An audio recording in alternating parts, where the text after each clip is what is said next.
Ricardo Alfonsín. Ricardo, Jorge Rial te saluda. ¿Cómo estás? Jorge, ¿cómo te va? ¿Cómo les va a Mauro y a todo el equipo? ¿Te puedo hacer una pregunta antes? ¿Cómo no? Dos. ¿Me ven ustedes a mí? Perfecto. Bueno, pues yo a ustedes no los veo, pero no importa.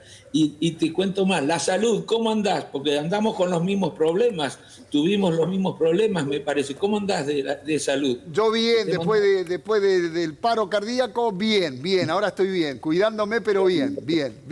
Yo tuve paro, También. pero no tuve después paro, pero tuve un 4 bypass, que es complicado, ¿no? Claro, sí. Si nos agarra la gente, Milei va a decir que somos dos viejos meados. Aflojen, claro. Parecen dos jubilados. Dos viejos meados Se hablando. cuentan los temas salud. Ay, bueno, pero somos así, con Ricardo Hermano nos conocemos hace mucho. Ricardo, lo acabas de escuchar, ya lo habías escuchado, hablando barbaridad de todo el mundo Milei y llamando a su vez a una especie de unión antikirchnerista. Y habló de tu viejo ahí, ¿no? De ponerle la cara de tu viejo para pegarle. Sí. ¿Qué te pasa cuando escuchás todo eso? Mira, lo que me pasa es que a veces, mira que los quiero yo a los dirigentes radicales, ¿no? Porque fueron muchos años juntos, más allá de las diferencias tan importantes que he tenido con ellos los últimos años. Me pasa que me da un poco de bronca. ¿Por qué? Porque claro que te tiene que ofender que a un referente de tu partido lo traten de esa manera, pero ¿qué quiero decir? Suponete vos, Jorge, que Milei hiciera elogios desmesurados de Alfonsín. Jamás podría votar a Milei yo. Claro. Jamás. Pero no por lo que dice de mi padre. Y utilizan como argumento para no acompañar a Milei eso, que debería ser en todo caso un argumento secundario. Las ideas de Milei ponen en riesgo la democracia, la política, la formal, la electoral, la convivencia democrática. Acuérdense lo que le digo. Gracias a Dios se despeja la posibilidad de que este señor ganara, se vaya a ganar. Pero además amenaza a la democracia social. Creo que vamos a ir retrocediendo cada vez más en términos de conquistas y derechos sociales. Espero que la sociedad, ratifique lo que ocurrió en la última elección y se le gane por más diferencia a este señor, para que vean que hay ciertos cambios que no vamos a tolerar los argentinos, no vamos a tolerar, que la mayoría no los quiere. Ricardo, ¿y qué olfatías que va a ser el radicalismo? El radicalismo ahora quedó medio como huérfano, dice, ¿para qué lado voy? ¿Qué sospechás? Bueno, yo creo que el partido llegó, ha pasado 10 años casi, Jorge. No es que fue hace un año, el acuerdo que tenemos nos hizo hace un año, 10 años. Mucha agua ha corrido bajo el puente, muchas cosas han ocurrido. Yo creo que es necesario de dar un debate para revisar la decisión que se tomó en el 2015. La Unión Cívica Radical, sin perjuicio del respeto que me merece la gente del PRO y todo pensamiento democrático, no tiene absolutamente nada que ver, desde el punto de vista programático, ideológico, sin perjuicio de las desviaciones que históricamente ha sufrido cada partido, con lo que está pensando el PRO. Yo creo que la mayoría de los radicales están deseando de que se dé este debate para que el radicalismo, piense en otras alianzas o recupere su identidad. No tenemos nada que ver con el PRO. Y creo que se va a dar esta discusión, por lo menos es lo que hablo con muchísimos dirigentes que me llaman del interior, de las provincias, de los pueblos del interior sobre todo.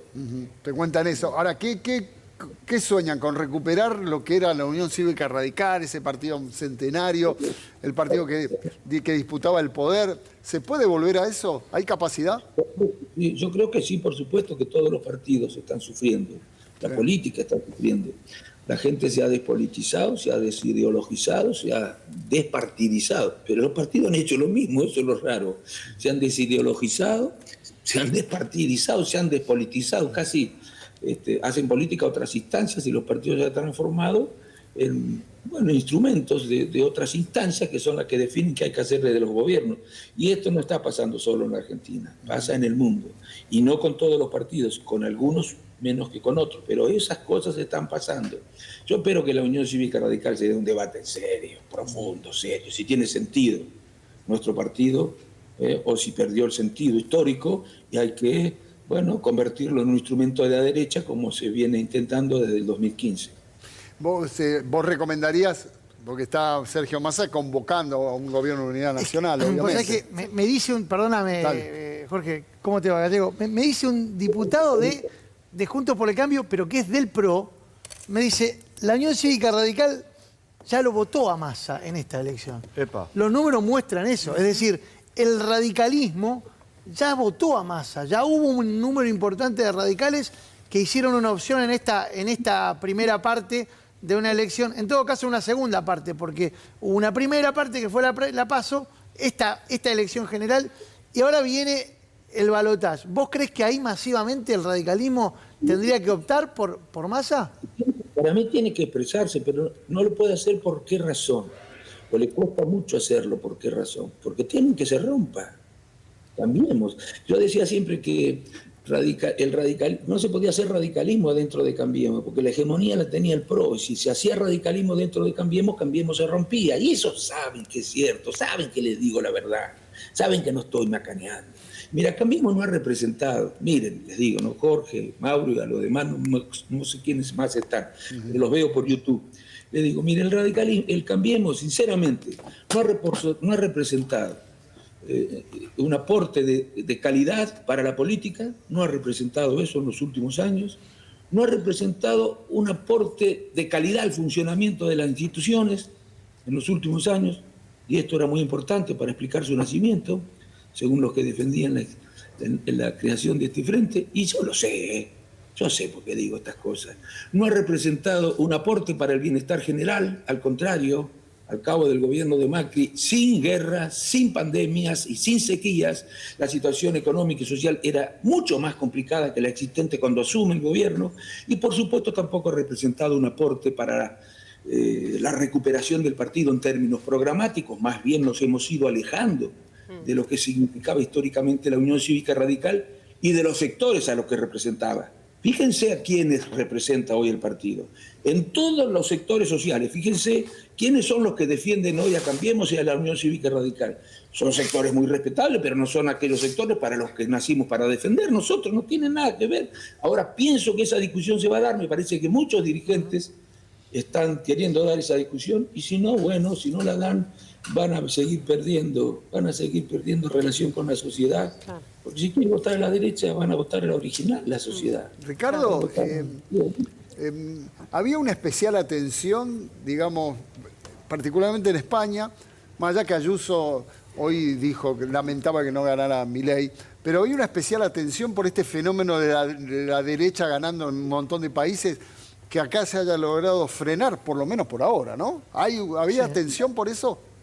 No puedo decirte mucho. Un día que vaya por ahí, cuando termine todo, les voy a contar algunas cosas. ¿Querés que te diga? Me da un poco de vergüenza a mí. Te doy mi palabra de honor. ¿Ustedes se acuerdan lo que se decía en Argentina cuando nos contaban que Maduro hablaba con un pajarito? Sí. ¿No? Le hacían aparecer a Venezuela. Bueno, y había razones, si eso era cierto, como un país bananero, un país poco serio. Bueno, acá me preguntan si este señor es cierto que habla con otro animal, claro, que no tenga tampoco la posibilidad de que un ser humano. Bueno, y a mí me da vergüenza. Y no saben la cantidad de gente que me pregunta, y empresarios, y preocupados, palabra de honor, preocupados por lo que podría pasar con la Argentina como oportunidad para inversiones, que yo creo que América Latina, no solo Argentina, va a ser una oportunidad muy buena en poco tiempo para los inversores nacionales y los que no son nacionales. Pero les preocupa quiénes.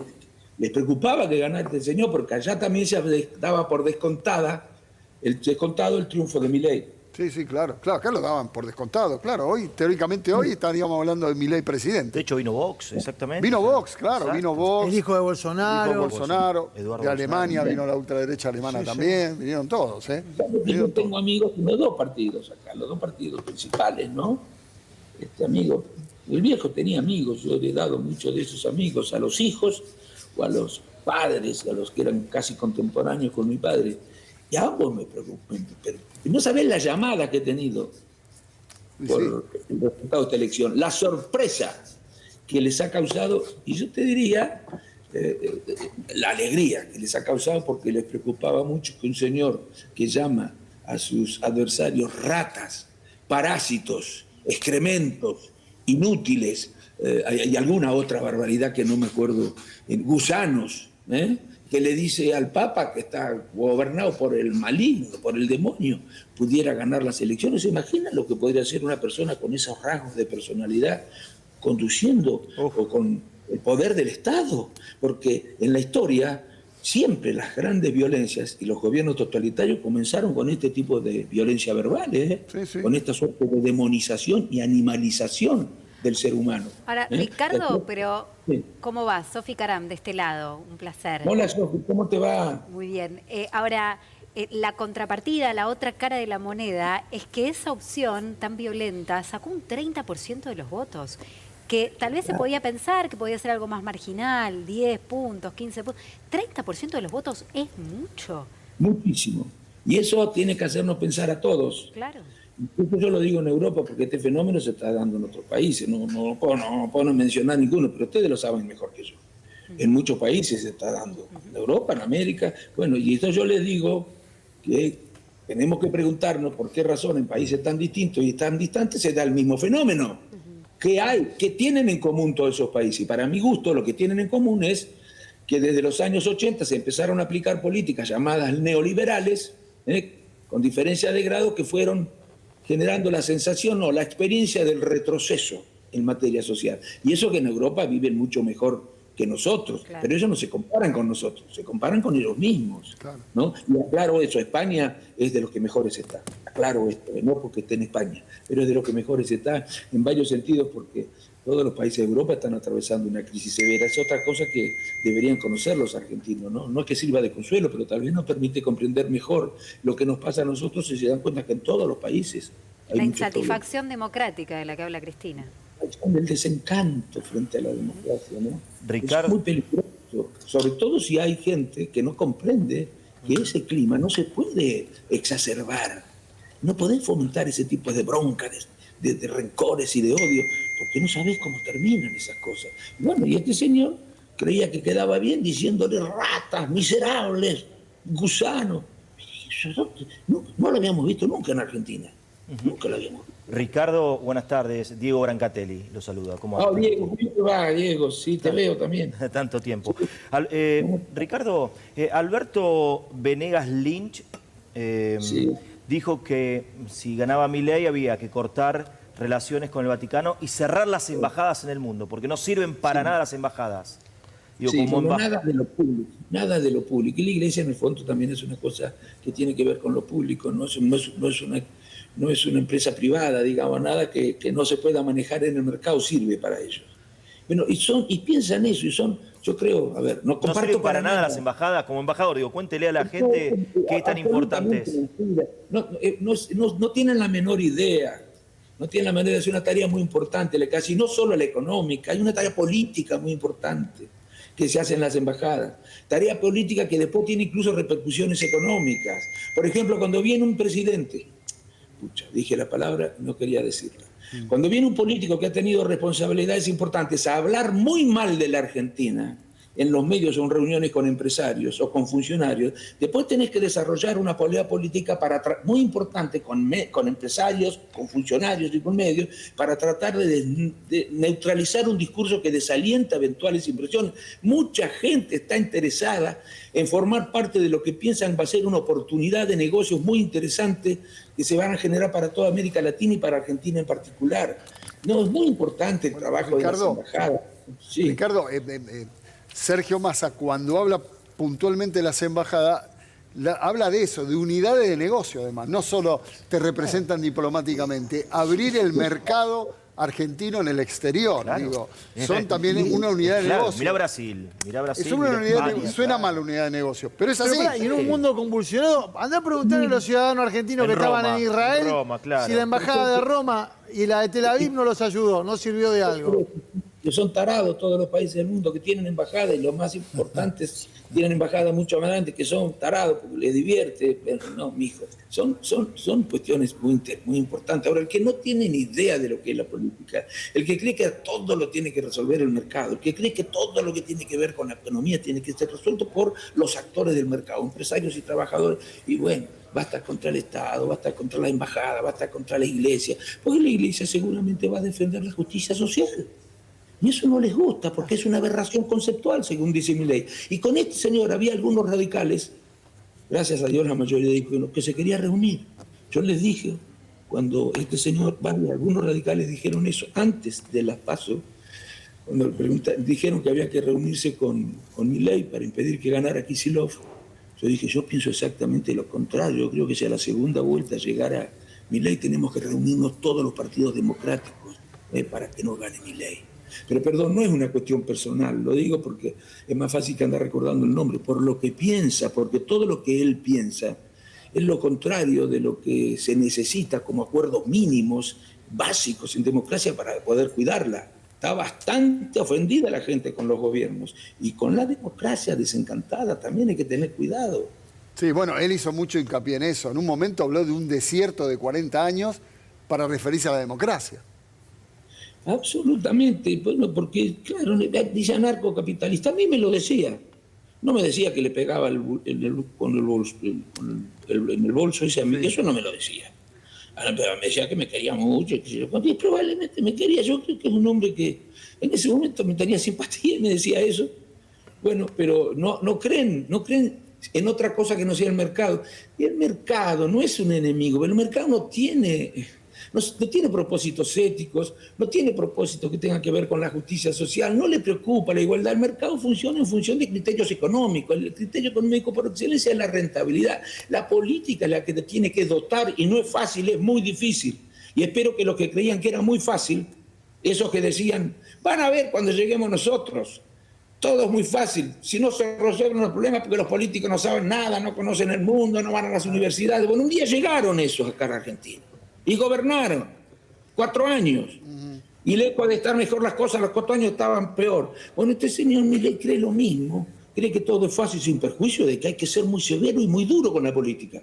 Y la unidad nacional, lo que reclama Sergio, es lo que necesitamos. Pero sirve, Ricardo, ¿sirve en esa unidad? Absolutamente sirve, claro que sirve. No, espera, claro. déjame completar. ¿Sirve a esa unidad conceptual de la que habla Sergio Massa sumarle, por ejemplo, nombres? Hoy hablábamos con el gobernador Quintela y le decíamos, ¿qué nombres lo representan o representarían? Y mencionó varios peronistas que se han ido en su momento, como Florencio Randazzo, el propio Schiaretti, Monzó, pero también habló de radicales y habló de Gustavo Valdés, de Gerardo Morales. ¿Sirve a los efectos empezar a ponerle nombre a esa unidad? Lo importante es que lleguemos a acuerdos. Si no llegas a un acuerdo, ¿para qué vas a compartir el gobierno? ¿Qué va a hacer? Uno en un ministerio una cosa que vos crees que está mal hecha, y en otro ministerio hace otro una cosa que vos crees que está mal hecha, pero que comparte el gobierno cree que está bien hecha, pero que comparte el gobierno como vos. No, está mal, eso es un disparate. Lo que hay que hacer es hablar con los partidos. No es fácil llegar a estos acuerdos, pero tampoco es imposible. Se llegó en España, por ejemplo.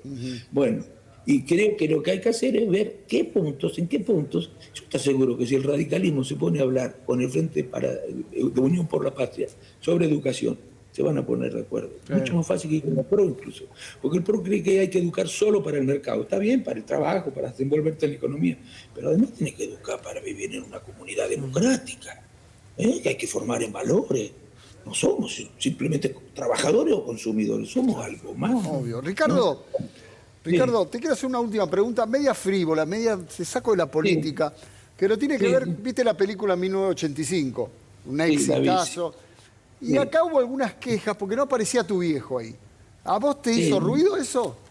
No, para nada, al contrario. Mira, ya lo he dicho siempre, yo hubiera hecho otra, pero yo hubiera hecho otra película. Y naturalmente, cada uno hubiera hecho una película distinta. Yo hubiera hecho otra película, pero la película me parece muy buena. No solo me parece muy buena, sino que, mira, partidizan todo. Y en todo caso, les parece... ni siquiera se dan cuenta de la importancia que tiene, porque yo estoy seguro, bueno, ustedes lo saben mejor que yo. Chicos que nacieron post-democracia, creen que siempre existió la democracia, que los derechos humanos es algo que existió siempre. Bueno, entonces es bueno recordarles lo que pasó y que nada fue gratis y lo que sufrimos. Hace poco tuve que ir a presentar otra película, El Juicio, se llama, un documental extraordinario. Seguramente ya lo vi. Los testimonios de los que estuvieron en la justicia contando lo que les pasó son terribles. Fue terrible lo que ocurrió, mi hijo. Y me parece que cualquier esfuerzo por mantener viva la memoria es muy bueno. Yo hubiera hecho otra película. Pero ¿sabes por qué? Por ejemplo, yo le hubiera dado más mérito a la sociedad argentina. Claro. ¿Por qué? Porque en aquel momento, las sociedades cambian, ¿no es cierto? Cambian, no siempre son iguales. En aquel momento, la sociedad pudo haber decidido no anular las leyes. No la peor ley de impunidad la habían sancionado los militares. Se perdonaban todos los pecados cometidos en materia de violación de derechos humanos y de otras cosas. Bueno, y la sociedad decidió. Está bien. Pero, Está bien esa mirada. la sociedad, fue mérito de la sociedad. Y después lo sostuvo en momentos en el que parecía que la cosa se iba a dar vuelta y volvían los golpes, ¿no? Y sostuvo en la plaza y defendió ese mérito. Claro, ¿cómo lo pones en una película? Ese mérito es extraordinario. Sí, de la totalmente. sociedad. Si no, no iba a hacer nada. Ricardo, como siempre, un gustazo hablar con vos, de verdad, un gustazo. Igualmente, Jorge, saludos para Branca, para Maurito, y cuídate. No sé si Vos te también. come John. No me cuido un carajo. No, mirá. Y así estamos. Yo sí, yo me cuido. Qué gallego que sos. Pero bueno, cuídate, pero ya empiezo. Dale, abrazo grande. Chao, Ricardo. Un abrazo muy grande, gracias. chicos. Ricardo Alfonsín, Qué divino. Ricardo Alfonsín, embajador en España, hijo de el padre de esta democracia moderna, ¿no? Digamos.